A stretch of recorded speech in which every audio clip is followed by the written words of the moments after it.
Hello, everyone. Welcome again to the University of the Underground.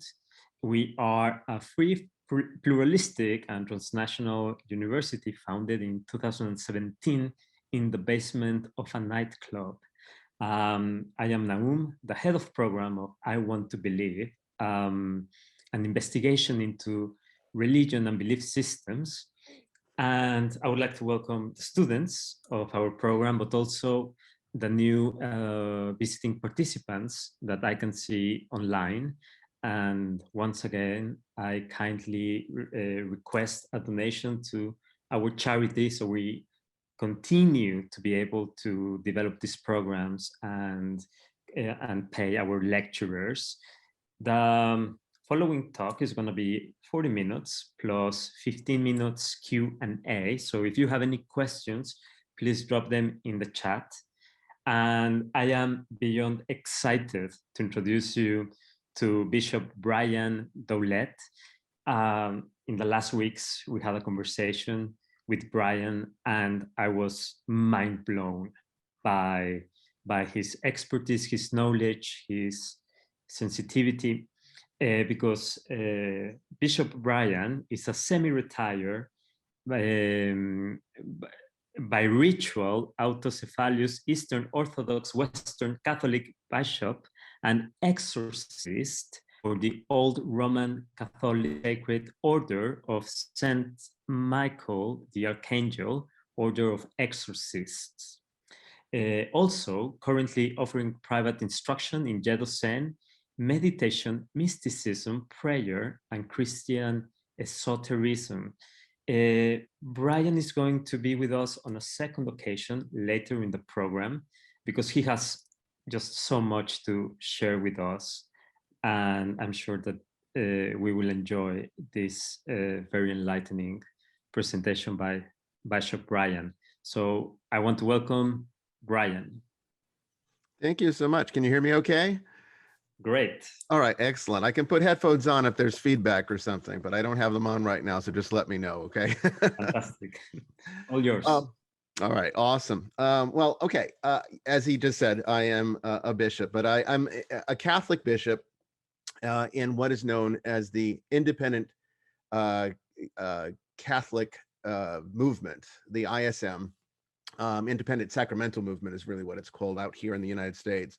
And it's an extension, my church, from the Old Catholics. So Old Catholics is a branch that broke off from the Roman Catholic Church over various theological, not so much theological, but over administrative conflict with the Vatican. It's been going on for a couple hundred years now, and it's a lot of it is just, typical religious politicism. And well, here we are. It does, though, give us the freedom to explore things that are far outside the box of just conventional religion. And I think that's very important for the work that I do, because I don't define myself as a Catholic bishop. I see myself as much more than that. Catholic bishop is just one role in which I play. And I think when we really break down our identities, we find that that's essentially how life operates, every aspect of it. And that's really the fundamentals to what I'm going to share with you today in terms of archetypal patterns, or what I refer to as archetypal patterns, and how they become literally the building blocks of reality as we understand it. So when you look at philosophy, and I've kind of been forced, I guess, against my will, because I really didn't plan for this for my life, but I've been forced to become a professional philosopher. It's kind of par for the course with the work that I do. It goes beyond just being a pastor. It goes beyond being an exorcist. And even though these are roles that I also play and are extensively a part of the professional work that I do, when you really break it down to the lowest common denominator, philosopher is what I really am and have to be. It's the only way in which to do this work, because we're dealing with intangibles. Okay, when you look at this symposium, this entire program, I want to believe, and I ask you, do you want to believe or do you want to experience? Because belief never meant anything to me. The only thing that ever mattered to me was experiential reality. We believe all sorts of things as human beings, and largely those beliefs are built upon paradigms and biases that have no basis in reality. Outside of our own minds, finding the few people that might agree with us, that's the extent of what belief can do for you. And that limits us in multiple ways, but primarily in being able to understand the authentic truth, absolute authenticity, which is largely unknowable to a human being. And that's what creates the conflict, I think, that exists between the modern world, which is largely empirical and scientifically based, and the spiritual world, which in antiquity had a lot more freedom because people weren't trying so hard to explain things in tangible ways.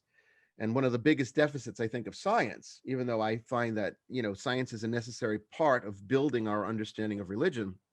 And I think most of my peers disagree with me on that.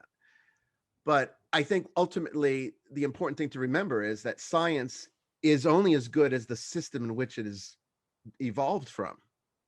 And so let's for a minute assume that everything that we consider to be reality is simply just a fabrication, a virtual world. Maybe it's advanced VR. Let's just say that for a moment. I'm not saying it is, but let's just argue that for a moment. Then anything that is part of that VR program is obviously going to be built and programmed according to the rules that were set up for that program to function through. And that means ultimately that science, because it's part of our system, it doesn't come from outside the system, is only as good as the rules of the system, which means that if this was a completely virtual world and science was programmed into it to be the rules in which the characters in the program follow, which would be us, then we would have no way of knowing whether or not anything that science actually tells us is true, because it would be built out of the system. And if the system is a complete fabrication, then so would the rules that make up the system, because we'd be programmed to see them according to those rules. Think of it as like a video game, like Mario Brothers or Legend of Zelda. You have that character on the screen, and if he had consciousness, he would not be able to understand the reality of the person playing the game. He could only understand his reality in terms of what the program allows him to know. And the program would be programmed to keep him believing that his reality is true, which would mean even any scientific observations he could make, any empirical observations, would be limited to the rules of the program. That always bothered me, about science, but I found that it also applies to religion, because religion is also built exclusively upon belief systems and paradigms. Everybody wants to believe in something, and few know how to actually experience those very things. And that's the only way you're ever going to know anything beyond the limitations of the program, is by direct experience, literally pulling Zelda or Mario or Sonic the Hedgehog out of his game and putting him in your reality. In a lot of ways, that's what religion in its purest form is trying to do for us. That might be, as you could say, a sort of a pop culture way of explaining salvation to maybe the video game generation. How do you explain salvation to them? Well, tell them. Let's say that you could take Sonic the Hedgehog and pull him out of his video game and put him into your reality and teach him a little bit about what it's like outside the system that he lives within. That would be salvation for us, because that's ultimately what religion teaches. And that doesn't matter if it's Christianity, that's just one model. Buddhism, you have enlightenment, arising, and the extinguishing of suffering, nirvana, and the ultimate consequence of that, which is realization. And then you have moksha. You have all these other systems in every religion, ultimately trying to get us to this point of authenticity. And people, have marginalized it down, unfortunately, because they are storytellers, you see. They're storytellers about themselves, they're about their identities, about everything that they do in life. And what that breaks down to is that we end up believing the stories instead of looking for the underlying reality that they're supposed to be teaching us. Everything is metaphor. That's the first rule. That's why Jesus taught in parables. That's why the Old Testament is largely a metaphorical book. The creation story is metaphor. Adam and Eve is not intended to be literal historical characters, but because of the way people think and because of the way they create stories about everyone and themselves, they've become historical characters, even though the claims are insane. I mean, when you think about some of these stories that are told, and that becomes problematic when you have ancient belief systems and ancient paradigms being passed into the modern world. It doesn't give us room to grow. This is why you see things like in the Old Testament, horrendous doctrines that would teach, for example, the killing of homosexuals just by virtue of being homosexual, because that's against God.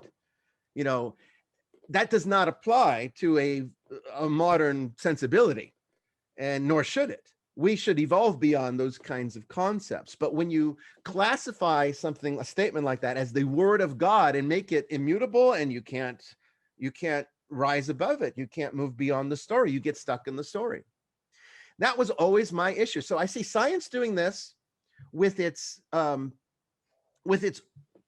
inability to look outside the box, with the one exception, theoretical physics. I think that's our saving grace in science. Every system has a saving grace. Theoretical physics is science's saving grace, and in religion, we have it too. And it's dogma. But there are those like myself who understand what I'm talking about, what I'm about to teach you here today. And there's really so much I could talk about. I'm going to have to very much limit it because I only get the 40 minutes and I want to give you time for questions. So I'm just going to give you really a basic survey. But ultimately, what I'm trying to teach you here today is that unless we understand where our dogmatisms and biases and paradigms are coming from, which is the storytelling that we do about every aspect of our nature, then we really never grow. We don't evolve. And the whole purpose of religion is lost. Because if religion is not advancing you, if it's not leading to some type of evolution, both, not just in the incorporeal sense, but in the very physical sense, then you're basically not gaining anything from it. It's a nuisance at this point. It becomes a social nuisance. And it certainly is, because we see holy wars and we see, conflict between different religions. You see it in the Middle East. It's been going on for thousands of years, and it's not about to let up anytime soon. And that's because of paradigms and beliefs, and my beliefs are the correct ones, yours are the wrong ones. And then, I got my little band of people that agree with me, and you got your little band of people that agree with you. And then we create these dualities that don't really exist, but we want them to exist because we want our stories to be true. We want, and that's because we attach our identities to these things. So I ask you, philosophers have been basically coming to one general realization. Every philosophy comes down to one thing. And that is, well, you can break it down into two parts, but it's really one thing. And that is, what is the meaning of life? And then as an extension of that, what is reality? How do we define those things? And when you ask yourself, what is the meaning of life? People always try, and ask yourself this right now. You'll start to see the brain process working within you and saying, well, this is what it's doing. What is the meaning of life? You're going to try to define that in terms of purpose or meaning. And newsflash, the universe has none. There is no meaning or purpose to the universe. There is no meaning or purpose to the cosmos. It doesn't need purpose. It doesn't need meaning. All it needs is function. And function is what it has in great abundance. And we can work functionally with it, or we can work dysfunctionally with it. And that creates the ultimate duality, which spawns these ideas of good and evil that we eventually create as constructs within our ego that are not really existent, only based upon the concepts of things that we like and things that we don't like. And that defines these things as definitive realities, and when we believe them as stories.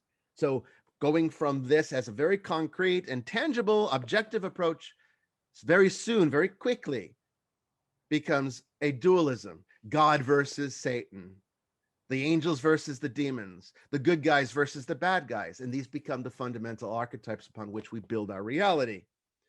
The actual answer to what is the meaning of life, I can give you.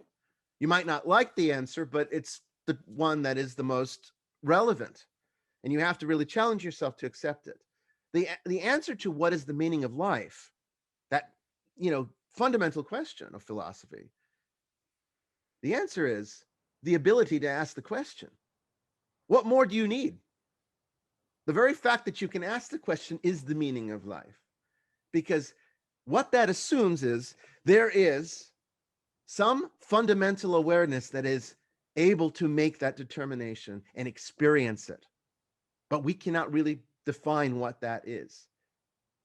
And it feels as though it is consciousness, but consciousness is definitively brain activity. We can see it, we can measure it, we can use scientific equipment to actually define it.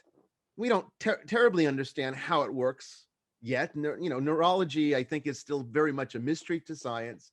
We're getting a little better at it. We do understand how neurotransmitters and various neurochemicals produce certain effects. We know that a lot of emotions can be reduced down to combinations of these neurochemicals.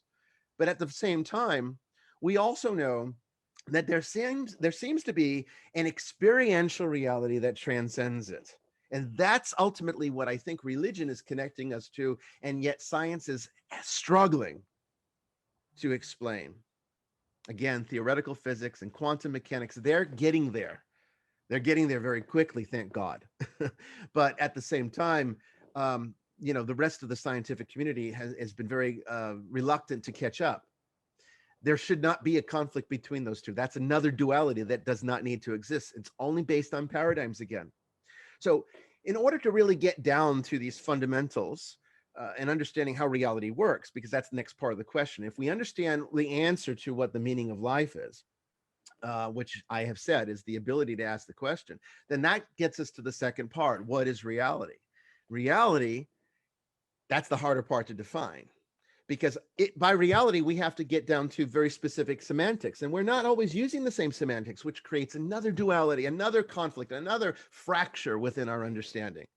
We're not using the same words. If I use a word like soul or spirit, do they mean the same thing? To some people, they do. Some people will use those words interchangeably, but they're not the same thing. And in order to understand the semantics, we kind of have to go, in order to understand the semantics, we kind of have to go back to the very original meanings of those words, where they come from, and then extrapolate a direction from there, getting us back to a more authentic realization. Like take, for example, the word soul, okay? We might not know what soul means intrinsically, but we think we do, because in religion, you might say, oh, that's that eternal part of you that goes on to heaven or gets sent to hell when you're a bad person. And that's, again, think of how much of a story that is. It's practically Star Wars. It's practically Star Trek. It's this idea of ending up in some other dimension, this paradise, this utopia. I guess heaven for many people might be, sitting naked on a beach with a pina colada for all eternity. Sounds great, but at the same time, is that really authentic? Or is that just a story we tell? Is that just a concept we create? Same with hell. I mean, most people's idea of hell is Dante's Inferno.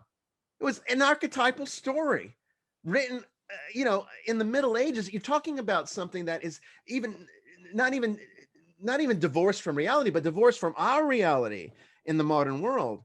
Where is the relationship? And yet you still have Christian groups to this day that will refer to heaven and hell in those very same contexts, particularly hell, this place of eternal punishment that you go when you're a bad person and you're tortured according to your deeds. And, you get the flames and the fires of people that really believe that this is an actual location somewhere that you go and you will spend all eternity suffering because you fail to recognize Jesus Christ as your Lord and Savior.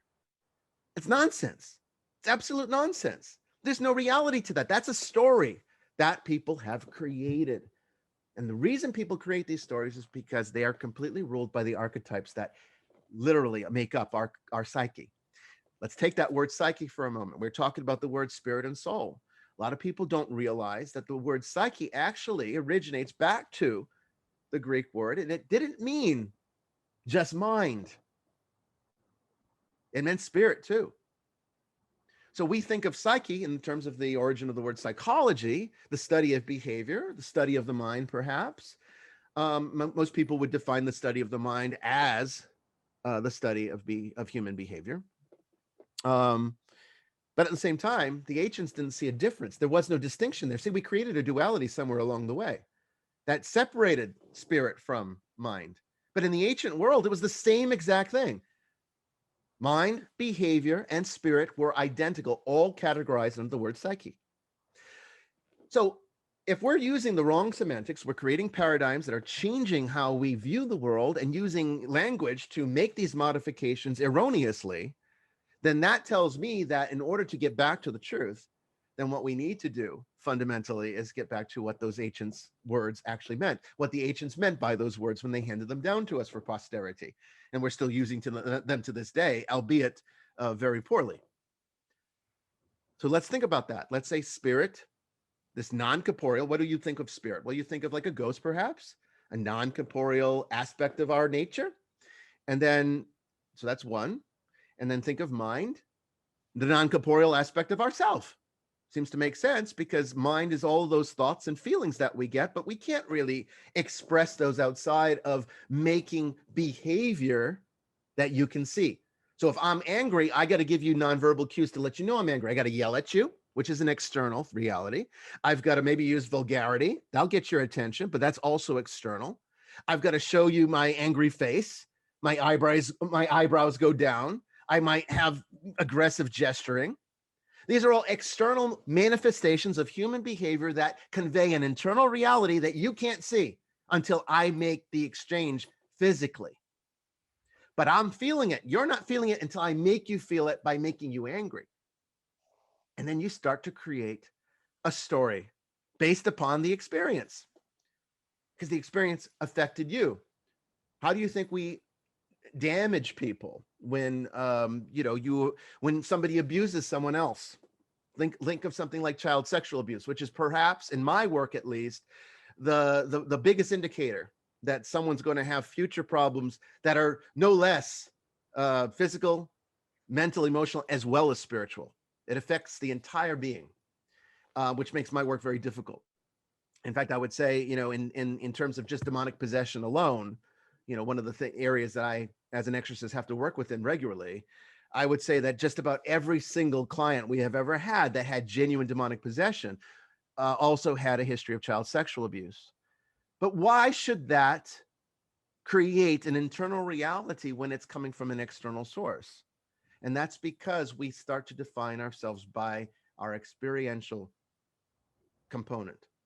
The physical world bleeds into the non-physical world. The non-physical world bleeds into the physical world. And while this is all happening, we are completely ignorant to reality that is happening all around us. And yet we're unable to see it because all that matters to us is the story we create out of our ego reality. So when we abuse a person, not saying that we should, but when we abuse a person, what that does is it creates a story for them that they're forced to have to live out. They don't have to really live it out, by the way, but because we don't really teach people how to live beyond or transcend these paradigms, they're usually stuck with it, and it creates a lifelong experience of trauma that affects them forever. This is incidentally why psychology makes very little progress in healing ailments. I would say psychology is the worst example of modern medicine that there actually is, psychiatry in particular. Because all it is maintenance. You take psychopharmacology, right? You got psychosis, antipsychotics. You're depressed, antidepressants. And anxious, maybe some tranquilizers. Well, they don't like doing that anymore in the United States. I don't know what it's like in Europe, but in the United States, they don't like prescribing tranquilizers anymore. That all went out the window about 10 years ago. So now they do antidepressants for everything. And does it cure anything? Of course not. I've never seen any of these drugs cure a damn thing. And that's because psychology is not being used as the science of the spirit.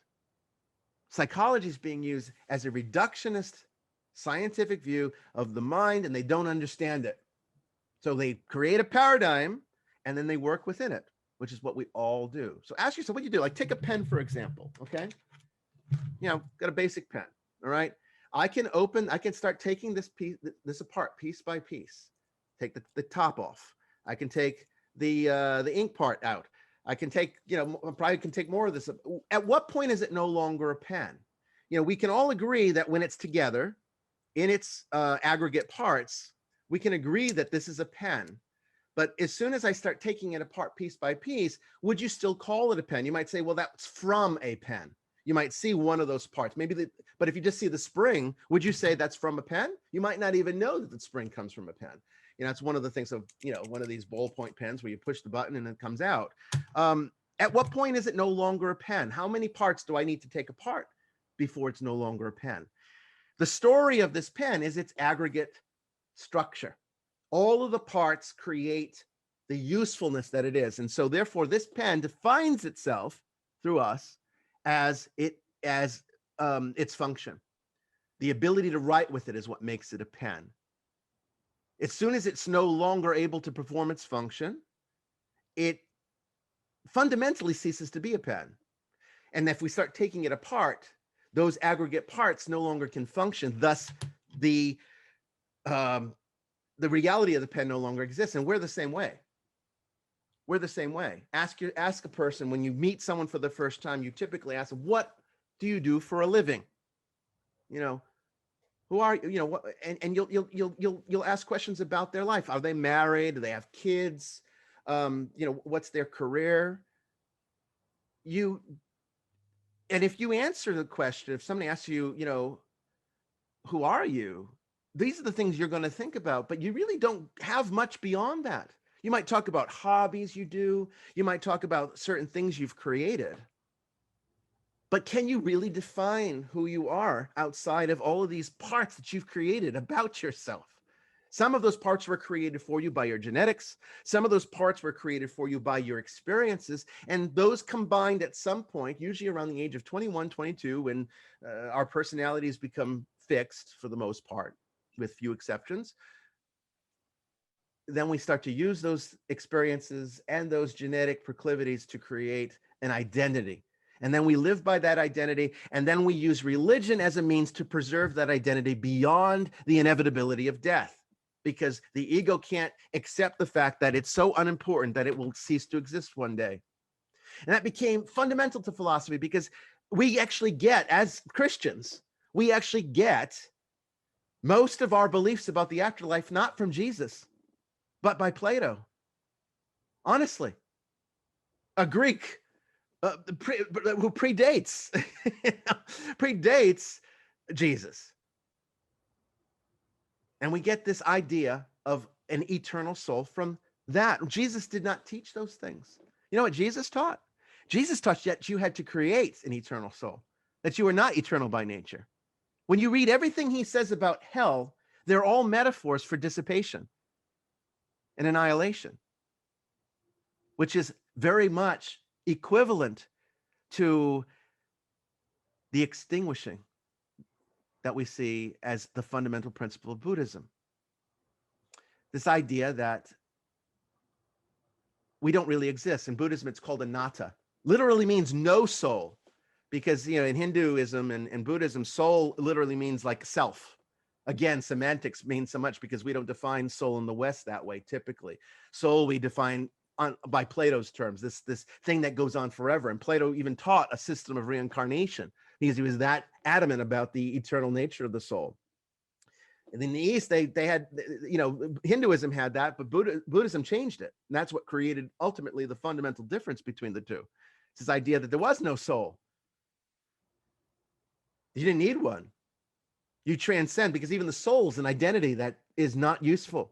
It's part of the Maya. It's part of the illusion that we create out of these stories that are all archetypal. Where does the archetypes come from? Well, Carl Jung is a fundamental personality within our modern world, I think, that can help us to understand that and bridge the gap between what psychology has become through its scientific biases and what it originally started out as under Freud, which, Freud was a little bit off the deep end, a lot off the deep end, but Jung really kind of, reeled him in. He did. And Freud didn't like that, so Jung went off and did his own thing, but took, the basics of psychoanalytical psychology and turned it into something that is very useful. And the most important part of that, I think, was this idea of the archetypes that make up our entire human experience. And this is why you see these same themes all throughout every culture, all throughout every age, these same themes over and over again that can be reduced down to the primary archetypes of the eternal child, the great mother, the old wise old man, the trickster, the shadow, the hero. All of these become fundamental to every story. If the story does not have one of those components, it's not even a story. We don't even pay attention to it. We wouldn't even want to watch a movie that doesn't contain those elements because they're so fundamental to who we are.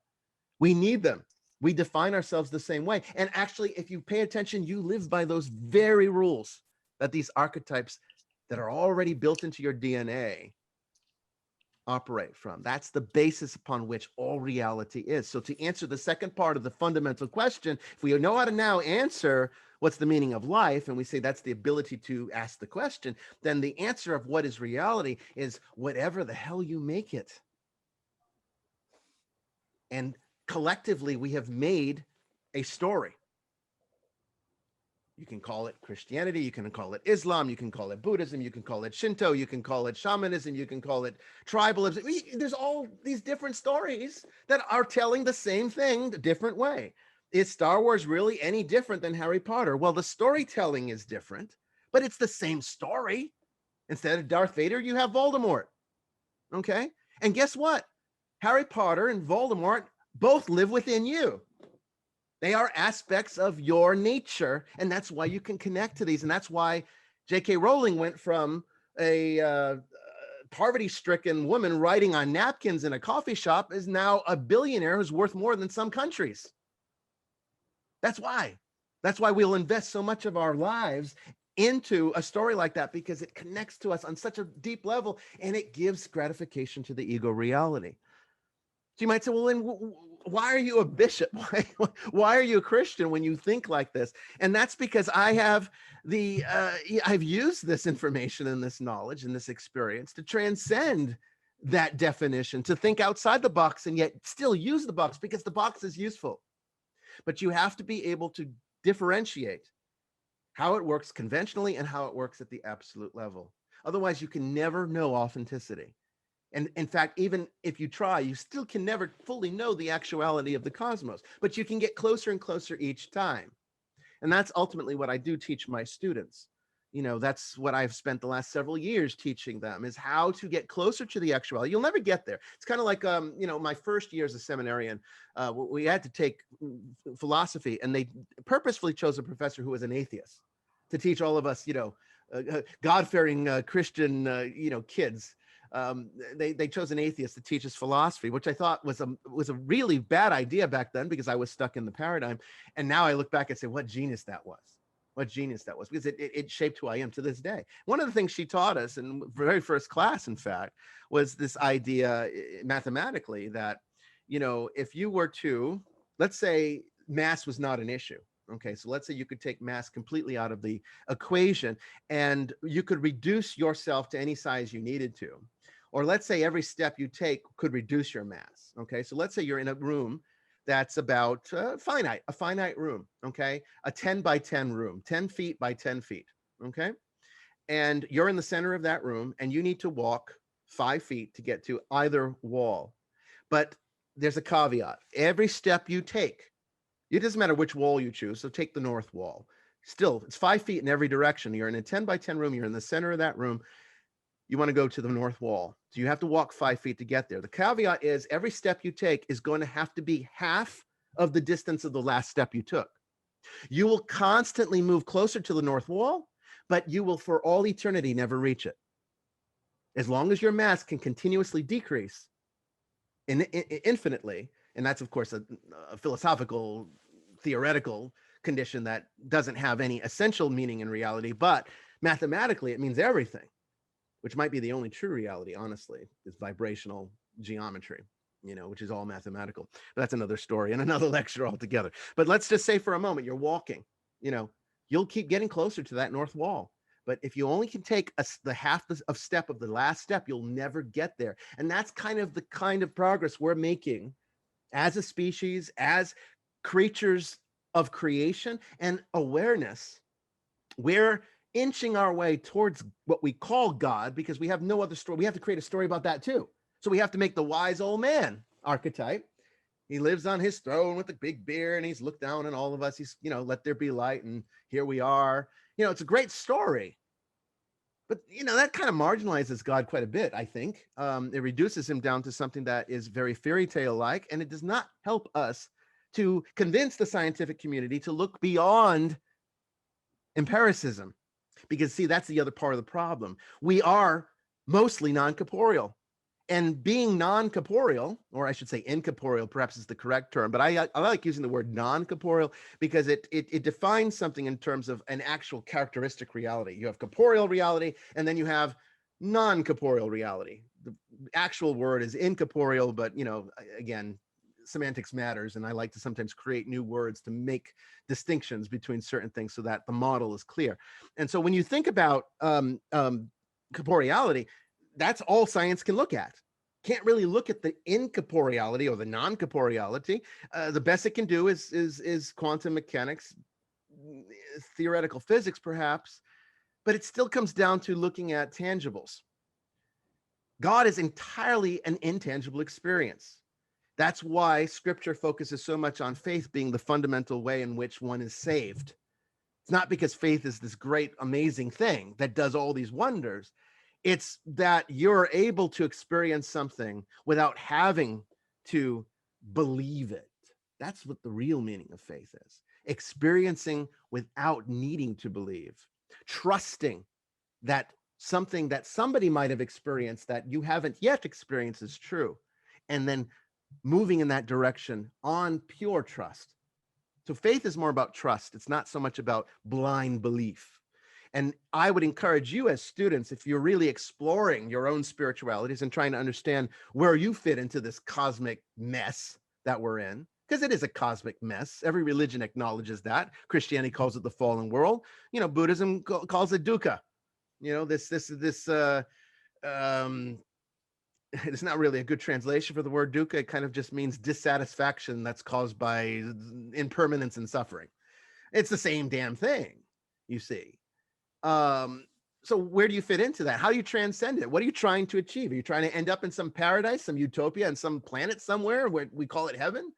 Or are you trying to transcend the story and get to the authentic truth, which might scare the hell out of you, but at the same time, it gives you the truth. It's no longer confining you to one set system that limits your ability to move beyond it. And that is what true spirituality is. Unfortunately, you do need religion to achieve that. And that's because we work by archetypes. And so the religion becomes the archetypal system by which our brains can connect to that reality, because that's how we're wired. We're wired by these archetypal systems. They build our world. All of the Jungian archetypes, as well as even those that are identified as extensions in the occult or the Western mystery tradition, pick up a deck of tarot cards. All they are is extensions of Jungian archetypes. Buy a set of runes. They're Jungian archetypes. Every single one. Even if you go to the East and look at the I Ching as a divination system, all 64 hexagrams break down into basic Jungian archetypes. They're just more experiential than the tarot version. They're all the same, though. And the reason these connect with us and why it works. Yes, divination's a real thing if you know how to use it. Fortune telling, not so much. Using these as tools to unlock the code that is our mind, absolutely works. And Carl Jung called that synchronicity, another extension of his work in terms of how archetypes affect us. But they build our reality because we are storytellers and we live by our stories and we define ourselves by our stories, and our ego needs a story. Otherwise, it ceases to be anything at all. And that frightens the hell out of everybody's ego. That's why death scares most people, and why they create a comfortable story to reconcile it. Usually that is, there's a way to get to heaven. There's a way to continue on my consciousness. that I won't die and, and I'll cease to exist. But ultimately, the end result is it's still a story. And in order to become more than that, in order to really get to this true kingdom of heaven that Jesus talked about, we have to literally lose ourselves entirely. And he says this. He says it very clearly in the scriptures. Everyone ignores it. Whoever saves their life will lose it. Whoever loses their life will save it. Jesus always works in reversal because he understands how the fundamentals of reality work. That's what makes him so unique as an individual, and why I find him to be the greatest teacher that we have ever had. Even though in the context of the story in which I operate, he is God. And of course he is. I don't see a conflict there. But I also know that he's more than just the story of him being the God that incarnates man, comes down and saves us all. Far more than that. The authenticity of Jesus is beyond all of that. And that's what we need to really get to. That's what we're trying to get to. That's the intimacy that true Christianity teaches and what I'm all about. So, that's about 40 minutes. I guess that's a good closing point. That's fantastic, Bryan. Thank you so much. We have a flow of questions to our students. I'm going to try to select those that haven't been able to ask in the previous conversations. So, well, actually, yeah, Sonny, you have a few questions already.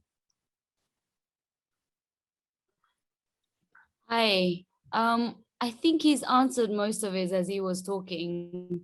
So I kind of got like the gist, I guess. So yeah, I think I'm okay with the questions. Thank you. Okay, fantastic. No worries. Celeste. Hi, thank you for that talk. So my question was, in your philosophy, does love come into play at all? I think that kind of means in relation to your meaning of life, looking at that as the ability to be able to ask questions, whereas like kind of that contrast to typical Christian theology, looking at love as the meaning of life. Yeah.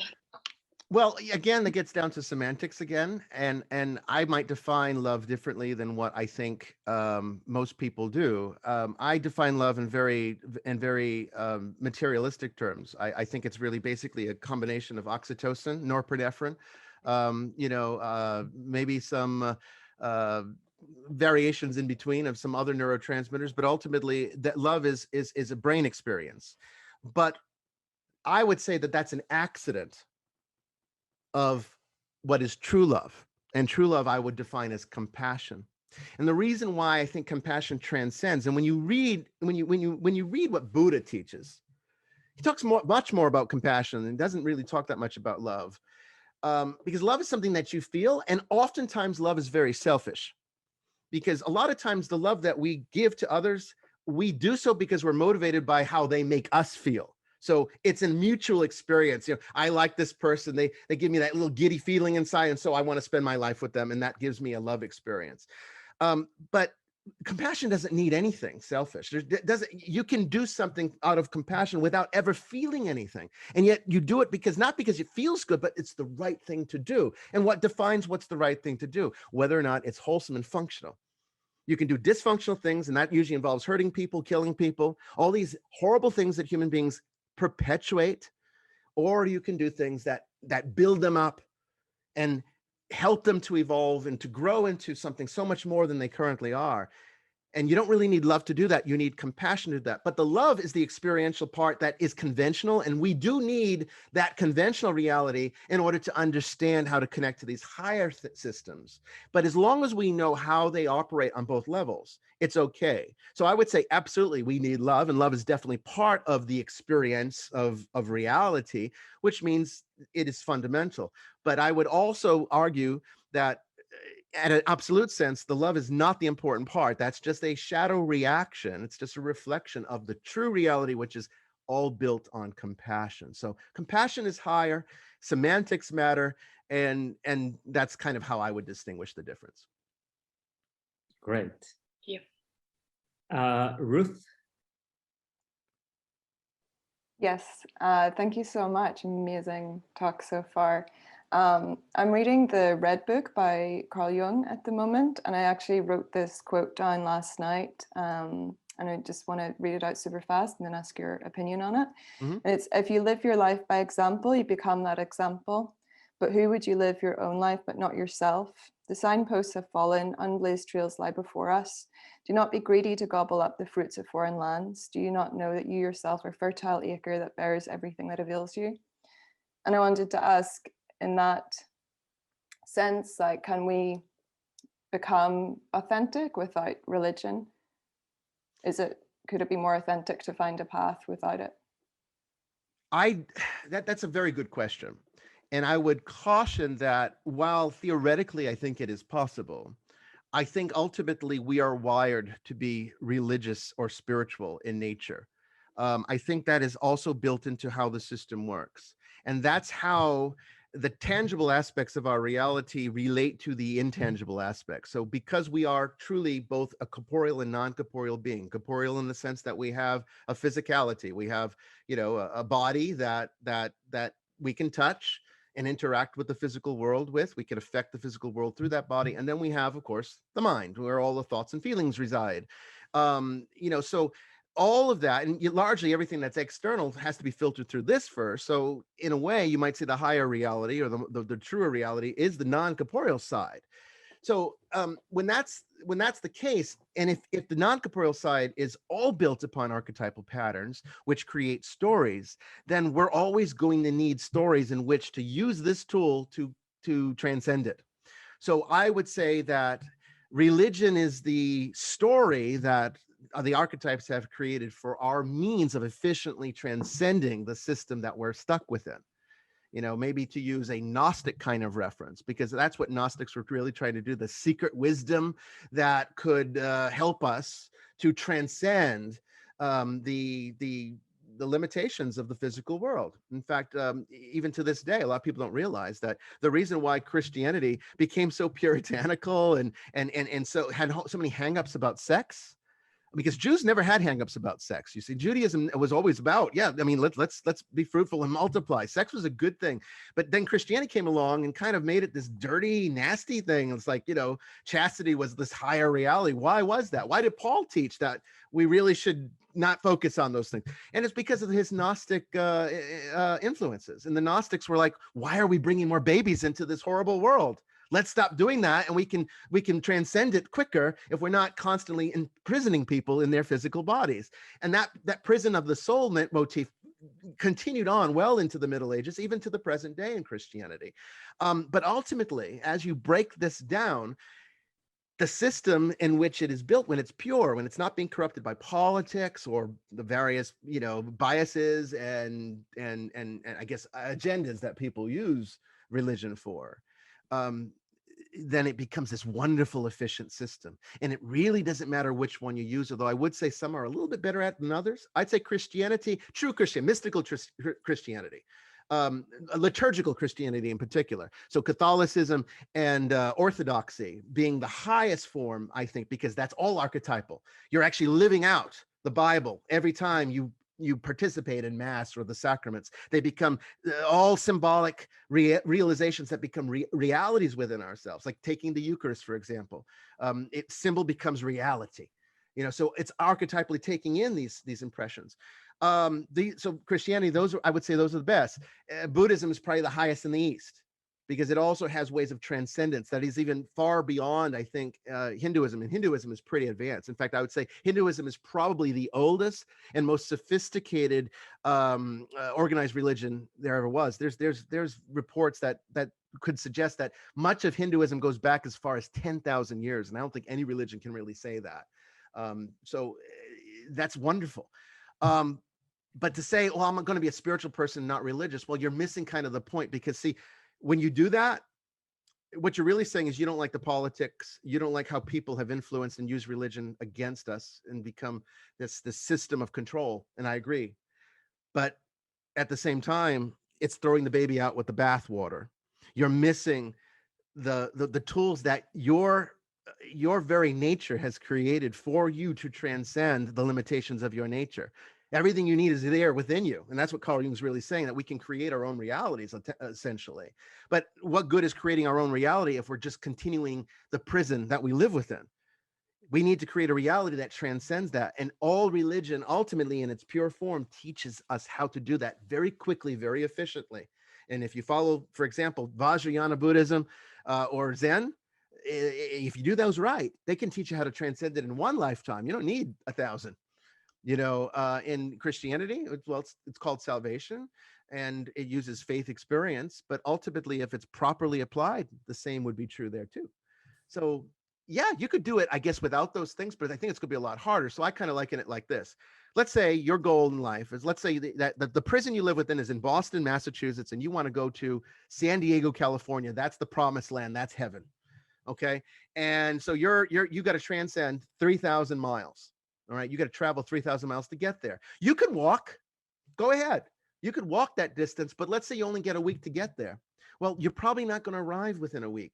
And you might not arrive at all. It might be actually very dangerous. It might be physically exhausting. You might give up because it's just taking too long. It's too difficult. Or you could take a jet plane and get there within a few hours. So religion's like the jet plane, very efficient, very quick, maybe not comfortable. I mean, you know, if you're flying coach, typically it sucks. Let's face it, it's not really very comfortable, particularly right now. You get the masks and everything else going on the planes. You know, it's a very claustrophobic reality, but it's only for a few hours. But walking there, you might never arrive. You could get there theoretically, but it might not be the most efficient path. So that's kind of how I view religion. It's just the means to get there, but don't get lost in the politics and the biases and the agendas. Throw all that out and just look at the truth. And that's all you really need. And every religion contains the same essential truth. You just have to unlock the code that it exists within. Perfect. Let's see if we can squeeze a couple of more questions. So, Caro?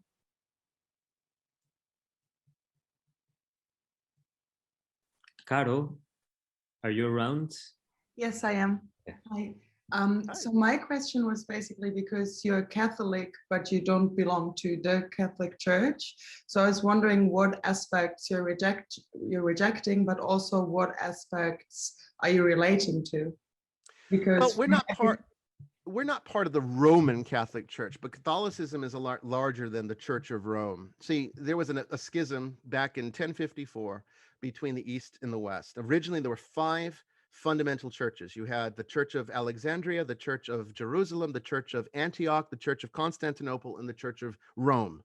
Those were the 5 original churches that made up Christianity. And they existed mostly peacefully for the first 1,000 years. But around 1054, you know, the conflicts became too much. Typically, there were changes that were being made. The Eastern churches weren't being introduced or asked to be involved in those decisions. One of it was called the Filioque. You know, there was a lot of different things that happened, but a lot of it had to do with papal control and the Pope seeing himself as the highest authority, even over the other churches. And that became, I think, unpalatable to the East, and rightfully so. So eventually that schism broke, and all of the Eastern churches, Antioch, Constantinople, Jerusalem, and Alexandria, became what is now known as the Eastern Orthodox Church. They called themselves Orthodox because they said, we are holding to the true original theology. And then the Church of Rome became the Roman Catholic Church, and they like to take that term Catholic from the Nicene Creed, meaning that we're the true universal church that is for all. And it was basically a power play, ego, politics, everything we've been talking about. And then that break created the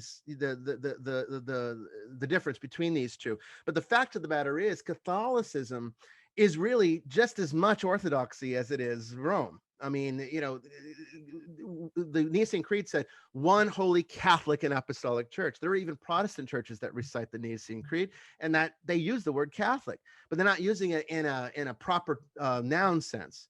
They're using it in the sense of Catholic as a general term, which is what it really is and what it really means. It's just the Church of Rome appropriated it and made it their own as a statement to the rest of the world that we're the highest authority and we're in control and we are the true church.